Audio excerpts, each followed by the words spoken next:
সময় মনের কথা বলে, এই সময় সময়ের পথে চলে, এই সময় সমাজের কথা বলে, এই সময় সময়ের পথে চলে, সবার কথা বলে, এই সময়, এই সময়। সাবেক কাউন্সিলর ছিলেন রাসেল ভাই, আর রাসেল ভাইয়ের কাজে কি আপনারা সন্তুষ্ট? হ্যাঁ, উনি খুব ভালো ছেলে ছিল, খুবই ভালো ছেলে, যোগ্য ছেলে। আমাদের এলাকায় অনেক কাজ করছে আগে। এখন আমরা বর্তমানে আবার ওনাকে চাই, দেখতে চাই এমপি পথে আবার আসুক, আবার ওনারা আমরা সাপোর্ট দেই। খুব ভালো, আমাদের এলাকার জন্য ভালো কাজ করছে, আবার করব।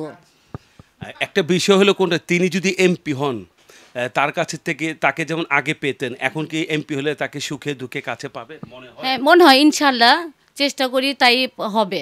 উনি আমাদের সবসময় পাশে থাকবে এবং কাজ করবেও। আমাদের এলাকায় উন্নয়ন চাই, বাচ্চাদের লেখাপড়া কিনা খেলাধুলা এগুলো ভালো চাই, তো মহিলারা ভালোভাবে এলাকায় চলাফেরা করতে পারে, এগুলোই চাই। আর গ্যাস পানি বাতি এগুলো কিছু সমস্যা ছিল, এখন তো আল্লাহর রহমতে সমাধান হয়েছে। রাসেল ভাই যদি এমপি হয়, তাহলে আপনাদের তার কাছে কি আশা কি প্রত্যাশা করেন? জি, আসলে উনি মানে খুব ভালো একটা মানুষ, ভালো মনের মানুষ।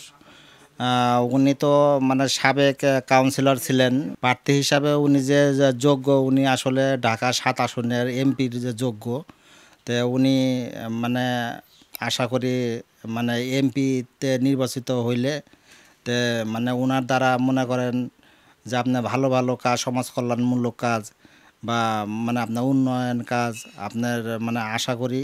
রাসেল ভাইয়ের সাথে আপনারা কখনো কথা বলেছেন? যদি কথা বলে থাকেন, তাহলে লোক হিসাবে কেমন? তিনি অনেক মনের ভালো মানুষ, তিনি অনেক মানে ভালো কাজ করেছে। আমরা ওনাকে সামনে এমপির পথে দেখতে চাই। কাউন্সিলরও যখন ছিল তখনও ভালো মানুষ ছিল, অনেক কিছু করেছে। আগামী তো অনেক কিছু ভালো করতে চায়, আমরা আশা করি যে উনি ভালো কাজ করবে। তারেক রহমান সাহেবের কাছে আমরা অনুরোধ করতে চাই নমিনেশনটা রাসেল ভাইকে দেওয়া হোক। রাসেল ভাই ছেলে হিসাবে কেমন? রাসেল ভাইয়ের ছেলে হিসেবে অনেক ভালো, তো এমপি হলে তো ভালো হয়, মহল্লার একটা মানুষ ভালো হইলে সবার কাছেই ভালো। রাসেল ভাই যতদিন এই ওয়ার্ডের কাউন্সিলর ছিলেন উনি খুব ভালো ছিলেন এবং সুন্দরভাবে কাজ করছেন। এলাকার কোনো রকম বিশৃঙ্খলা ছিল না, কোনো চাঁদাবাজি, কোনো সন্ত্রাসী, এমনি আমাদের এই এলাকায় কোনো চাঁদাবাজি নাই। আমাদের সবাই আমরা মিলেমিশে সুন্দরভাবে কাজ করি।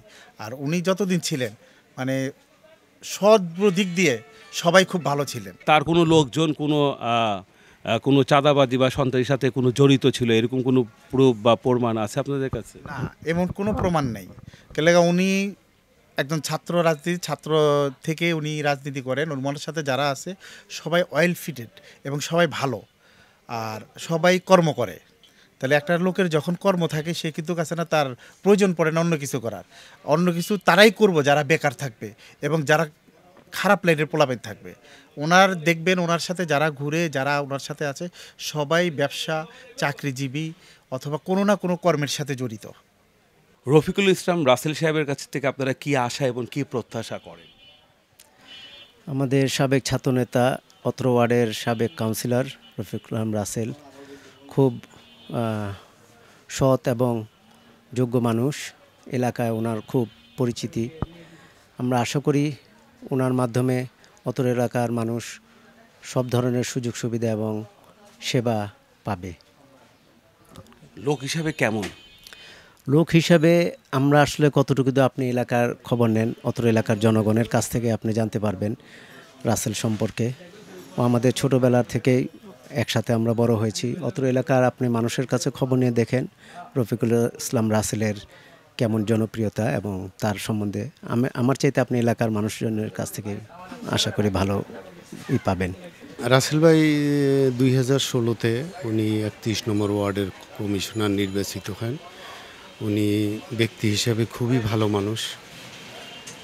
সবসময় ব্যবসায়ীদের, আমরা এখানে ব্যবসা বাণিজ্য করি, আমাদের খোঁজ খবর নিত ভালো মন্দ এবং আমাদের কোনো সমস্যা আছে কি না।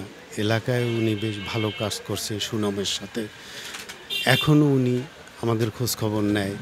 আর যেহেতু আমাদের এই 31 নম্বর ওয়ার্ডটা আল্লাহর রহমতে আমাদের এখানে দেখবেন এই 5ই আগস্টের পরে বিভিন্ন ইস্যু, অনেক ঝামেলা, মারামারি, ছিনতাই, খুনখার, কিন্তু আমাদের এই ওয়ার্ডটা আল্লাহর রহমতে 31 খুব ভালো আছে, আমাদের ভিতরে কোনো ঝামেলা নেই, আমাদের ব্যবসায়ীরা আমরা নিরাপদে ব্যবসা করতে